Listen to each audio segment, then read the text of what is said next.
बिस्मिल्लाहिर्रहमानिर्रहीम।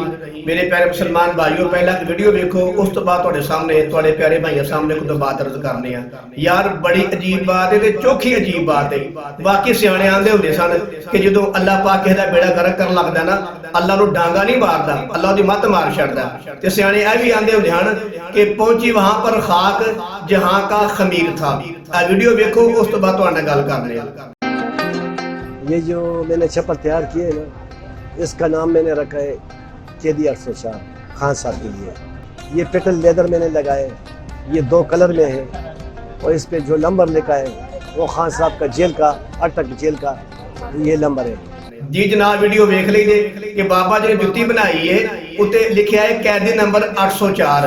बाबा जी सिर्फ जुत्ती इस वास्ते बनाई है ताकि मेरी दुकान ब्रांड बने, मेरी दुकान की मशहूरी होवे और बहुते बहुते गाहक आउण, मेरी विक्री बहुती होवे ते मैनूं कोई फायदा बहुता होवे ताकि मेरी मशहूरी हो जाए। बाबा जी तुहानूं अल्लाह जिंदगी देवे, तंदुरुस्ती देवे, सेहत देवे। असीं किसी वास्ते भी जुमला बुरा नहीं बोलते, लेकिन असां हुण तक नवाज शरीफ नूं जुत्ती ते नहीं लिखिया ते ना जुत्ती ते लिआउंदे आ, बल्कि नवाज शरीफ साहब माशरा साडे दिलां 'च वसदा है। तुसीं ओ लोग हो कि जिन्ना अपने लीडर नूं, अपने मुर्शद नूं जुत्तियां तक लै आंदा है। ते मेरे बुजुर्गो, तुसां कदी ये भी सोचिया जे, कदी कमेंट भी पढ़े जे, कोई कह रहा है कि सही जगह ते इमरान खान आया है, कोई कह रहा है कि ऐ सही ऐ जगह बनदी इमरान खान दी, कोई कहता है कि बाबा जी तुहाडा फिर मतलब ऐ होना उत्ते लिखण दा कि असीं इमरान खान नूं जुत्ती दी नोक ते रखने आ।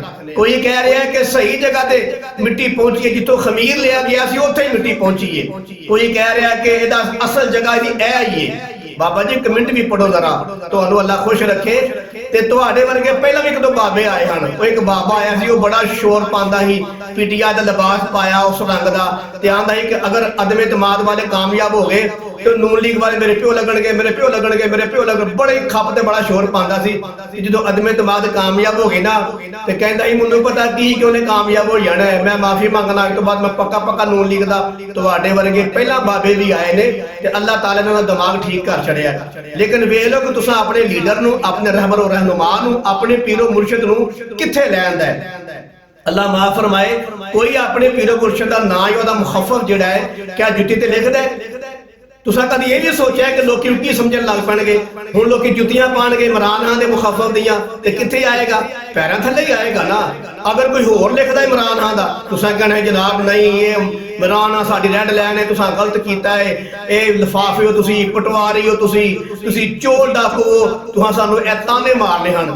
लेकिन अल्लाह पाक ने कैसा मामला करवाया, और जिवें शिया नहीं वो अपने आप को खुद पिटते हैं, अल्लाह ताला ने सुनिया को बचा लिया है ताकि सुनिया ते इल्जाम ना लगे इंजी इमरान खान की तुहीन ते बेइज्जती तुसीं आप ही पे करदे हो, ताकि अल्लाह ताला ने नून लीग वालियां नूं बचा लिया कि इन्हां ते इल्जाम ना लगे। तुसीं हिसाब ला लो तुसीं इमरान खान नूं कित्थे लैंदा है। और एक बंदा आंदा ही ना, वो जो नवां इमरान खान जेल च गया ते लोकी आंदे हन कि प्यार दी कहानी लोगों कित्थे आके रुक गई, मुजरियां ते शुरू हुई ते छितरां ते मुक गई। क्या वेख लवो, तुसां भी गल छितरां ते आके मुका छड़ी है। ते बाबा जी हल्के थल्ले कमेंट भी पढ़ो ते अपनी अकल दा भी हिसाब लाओ। तुसीं हुण वडेरे हो, असीं तुहाडे वास्ते जुमला अच्छा ही बोलना चाहते हैं। साडे वास्ते इमरान खान साहब भी काबिल एहतराम ने और जेडे नवाज शरीफ साहब ने वो भी साडे वास्ते काबिल एहतराम ने, क्योंकि अदब एहतराम करना ये नबी की सुन्नत है, अल्लाह रसूल दा हुक्म है।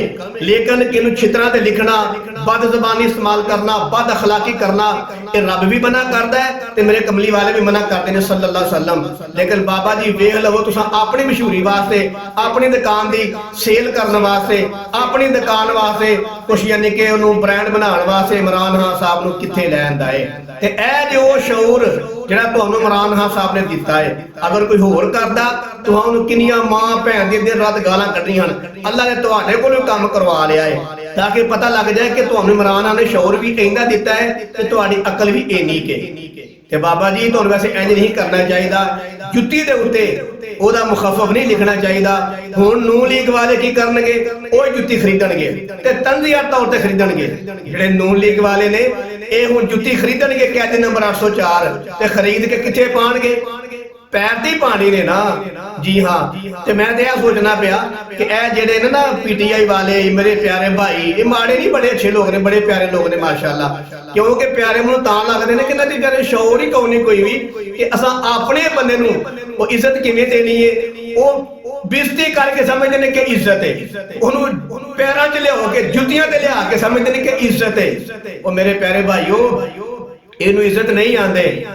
ਤੁਹਾਨੂੰ ਕੀ ਯਾਰ ਸ਼ੌਰ ਦੇ ਰਿਹਾ ਇਮਰਾਨ ਖਾਨ ਸਾਹਿਬ ਨੇ? ਲਿਹਾਜ਼ਾ ਸ਼ੌਰ ਦੀ ਗੱਲਾਂ ਤੇ ਬੜੀਆਂ ਨੇ। ਉਹ ਇੱਕ ਬੰਦਾ ਕਹਿ ਰਿਹਾ ਕਿ ਮੁੰਡਾ ਕਹਿ ਰਿਹਾ ਮੈਂ ਇਮਰਾਨ ਨਾਲ ਸ਼ਾਦੀ ਕਰਨੀ ਹੈ, ਇੱਕ ਔਰਤ ਕਹਿ ਰਹੀ ਹੈ ਕਿ ਇਮਰਾਨ ਨਾਲ ਮੇਰੇ ਬੈਡਰੂਮ ਤੇ ਆ ਜਾਵੇ, ਔਰ ਇੱਕ ਬੰਦਾ ਕਹਿ ਰਿਹਾ ਮੈਨੂੰ ਇਮਰਾਨ ਖਾਨ ਦਾ ਪਿਸ਼ਾਬ ਖਾਣਾ ਪਸੰਦ ਹੈ, ਤੇ ਇੱਕ ਬੰਦਾ ਕਹਿ ਰਿਹਾ ਕਿ ਜਿਹੜਾ ਮੇਰੇ ਸ਼ਨਾਖਤੀ ਕਾਰਡ ਤੇ ਮੇਰੇ ਬਾਪ ਦਾ ਨਾਮ ਲਿਖਿਆ ਹੈ ਉਥੋਂ ਕਟਾ ਕੇ ਮੈਂ ਇਮਰਾਨ ਖਾਨ ਦਾ ਨਾਮ ਲਿਖਵਾਉਣਾ ਹੈ, ਲੇਕਿਨ ਨਾਦਰਾ ਵਾਲੇ ਨਹੀਂ ਲਿਖਦੇ। ਬੜੀਆਂ ਗੱਲਾਂ ਨੇ ਜਿਹਦੀਆਂ, ਲੇਕਿਨ ਵੇਖ ਲਵੋ ਮੇਰੇ ਪਿਆਰੇ ਭਾਈਓ ਤੁਸੀਂ ਹੁਣ ਕੀ ਕਰ ਲਿਆ। ਤੇ ਪੀਟੀਆਈ ਵਾਲਿਓ ਮੇਰੇ ਪਿਆਰੇ ਭਾਈਓ, ਇਹ ਬਾਬਾ ਜੀ ਨੂੰ ਕੋਈ ਸਮਝਾਓ ਕਿ ਇਹ ਕੰਮ ਨਹੀਂ ਸੀ ਕਰਨਾ ਚਾਹੀਦਾ। ਹੁਣ ਲੋਕੀ ਜੁੱਤੀ ਪਾਣਗੇ ਤੇ ਜੁੱਤੀ ਦੀ ਨੋਕ ਦੇ ਉੱਤੇ ਯਾਨੀ ਕਿ ਨਾਂ ਲਿਖਿਆ ਜਾਏਗਾ ਕੈਦੀ ਨੰਬਰ 804। ਤੇ ਪਤਾ ਨੂਨ ਲੀਗ ਵਾਲੇ ਕੀ ਕਹਿ ਰਹੇ ਨੇ? ਕਹਿ ਰਹੇ ਨੇ ਕਿ ਇਹਦਾ ਮਤਲਬ ਫਿਰ ਇਹ ਹੀ ਹੋਇਆ ਨਾ ਕਿ ਤੁਸੀਂ ਇਮਰਾਨ ਖਾਨ ਨੂੰ ਜੁੱਤੀ ਦੇ ਨੋਕ ਤੇ ਲਿਖਦੇ ਹੋ, ਤੁਸੀਂ ਇਮਰਾਨ ਖਾਨ ਨੂੰ ਜੁੱਤੀ ਦੀ ਨੋਕ ਤੇ ਵਾਰਦੇ ਹੋ ਪਏ। ਤੇ ਮੇਰੇ ਅਜ਼ੀਜ਼ ਭਾਈਓ, ਕੈਸਾ ਯਾਰ ਮਾਮਲਾ ਹੈ। अल्लाह ताला ਤੁਹਾਨੂੰ ਸਹੀ ਕੰਮ ਕਰਨ ਦੀ ਤੌਫੀਕ ਨਸੀਬ ਫਰਮਾਏ। ਵੈਸੇ ਬੜਾ ਮਾੜਾ ਮਾਮਲਾ ਹੋਇਆ, ਇਮਰਾਨ ਖਾਨ ਵਿਚਾਰੇ ਨੂੰ ਜੁੱਤੀ ਤੇ ਨਹੀਂ ਲਿਆਉਣਾ ਚਾਹੀਦਾ। ਜੀ ਹਾਂ ਬਿਲਕੁਲ। ਮੈਂ ਆਖਰ ਤੇ ਕਹਿਣਾ ਚਾਹਨਾ ਵਾਂ ਅੱਲਾਹ ਤਾਲਾ ਤੁਹਾਨੂੰ ਸ਼ੌਰ ਨਸੀਬ ਫਰਮਾਏ, ਅਸਲੀ ਸ਼ੌਰ ਨਸੀਬ ਫਰਮਾਏ, ਇਮਰਾਨ ਖਾਨ ਵਾਲਾ ਨਹੀਂ। ਤੁਹਾਨੂੰ ਅੱਲਾਹ ਸਹੀ ਅਸਲੀ ਸ਼ੌਰ ਨਸੀਬ ਫਰਮਾਏ ਜਿਹੜਾ ਯਾਨੀ ਕਿ ਅੱਛਾ ਅਖਲਾਕ ਭਰਿਆ, ਮੁਹੱਬਤ ਭਰਾ, ਪਿਆਰ ਭਰਿਆ ਸ਼ੌਰ ਹੁੰਦਾ, ਤੁਹਾਨੂੰ ਉਹ ਨਸੀਬ ਫਰਮਾਏ। ਤੇ ਅੱਲਾਹ ਤਾਲਾ ਤੁਹਾਨੂੰ ਸਿੱਧੇ ਕੰਮ ਕਰਨ ਦੀ ਤੌਫੀਕ ਨਸੀਬ ਫਰਮਾਏ। ਤੇ ਮੇਰੀ ਫਿਰ ਵੀ ਦਿਲੀ ਦੁਆ ਹੈ ਅੱਲਾਹ ਤਾਲਾ ਇਮਰਾਨ ਖਾਨ ਸਾਹਿਬ ਨੂੰ ਤੰਦਰੁਸਤੀ ਸਿਹਤ ਨਸੀਬ ਫਰਮਾਏ, ਅੱਲਾਹ ਉਹਨਾਂ ਨੂੰ ਇੱਜ਼ਤਾਂ ਅਤਾ ਫਰਮਾਏ। ਲੇਕਿਨ ਤੁਸੀਂ ਵੇਖ ਲਵੋ ਇਮਰਾਨ ਖਾਨ ਦੇ ਜਿਆਲੇ ਹੋ ਕੇ ਤੁਸੀਂ ਇਮਰਾਨ ਖਾਨ ਨੂੰ ਕਿੱਥੇ ਲਿਖਦੇ ਹੋ, ਇਮਰਾਨ ਖਾਨ ਨੂੰ ਕਿੱਥੇ ਵਾਰਦੇ ਹੋ ਪਏ। ਬਾਬਾ ਜੀ ਤੁਸੀਂ ਚੰਗਾ ਨਹੀਂ ਕੀਤਾ। ਤੇ ਜਿਹੜਾ ਬੰਦਾ ਆਪਣੇ ਪੀਰੋ ਮੁਰਸ਼ਿਦ ਨੂੰ, ਆਪਣੇ ਵਡੇਰੇ ਨੂੰ ਪੀਰੋ ਮੁਰਸ਼ਿਦ ਵੀ ਮੰਨੇ, ਫਿਰ ਜੁੱਤੀ ਤੇ ਲੈ ਕੇ ਆਵੇ, ਦੱਸੋ ਉਹਦੀ ਕਿੰਨੀ ਅਕਲ ਹੋਵੇਗੀ ਵਿਚਾਰੇ ਦੀ, ਉਹਦਾ ਕਿੰਨਾ ਕੁ ਸ਼ੌਰ ਹੋਏਗਾ। ਹਾਲਾਂਕਿ ਜੁਮਲਾ ਬੜਾ ਮਾੜਾ ਹੈ, ਜੁੱਤੀ ਤੇ ਨਹੀਂ ਲਿਖਣਾ ਚਾਹੀਦਾ। ਤੇ ਆਖਰ ਤੇ ਮੈਂ ਆਪਣੇ ਪਿਆਰੇ ਸਾਮੀਨ ਨੂੰ ਤੇ ਨਾਜ਼ਰੀਨ ਨੂੰ ਸਿਰਫ ਇਹ ਗੁਜ਼ਾਰਿਸ਼ ਕਰਨਾ ਚਾਹੁੰਦਾ, ਸਿਰਫ ਹਲਕਾ ਜਿਹਾ ਕਮੈਂਟ ਕਰ ਦਿਓ ਕਿ ਆ ਇਹਨਾਂ ਮਾਮਲਾ ਠੀਕ ਕੀਤਾ ਕਿ ਆਪਣੇ ਇਮਰਾਨ ਖਾਨ ਨੂੰ ਆਪਣੇ ਪੀਰ ਮੁਰਸ਼ਿਦ ਨੂੰ ਜੁੱਤੀ ਤੇ ਲੈ ਆਂਦਾ ਹੈ, ਜੁੱਤੀ ਤੱਕ ਪਹੁੰਚਾ ਹੜਿਆ ਹੈ। ਕਿ ਜੁੱਤੀ ਦੇ ਉੱਤੇ ਇਮਰਾਨ ਖਾਨ ਦੀ ਮਸ਼ਹੂਰੀ ਕਰਨੀ ਚਾਹੀਦੀ ਸੀ। ਬਾਕੀ ਅੱਲਾਹ ਤਾਲਾ ਸਭ ਨੂੰ ਆਪਣੇ ਹਿਫਜ਼ੋ ਅਮਾਨ में रखे।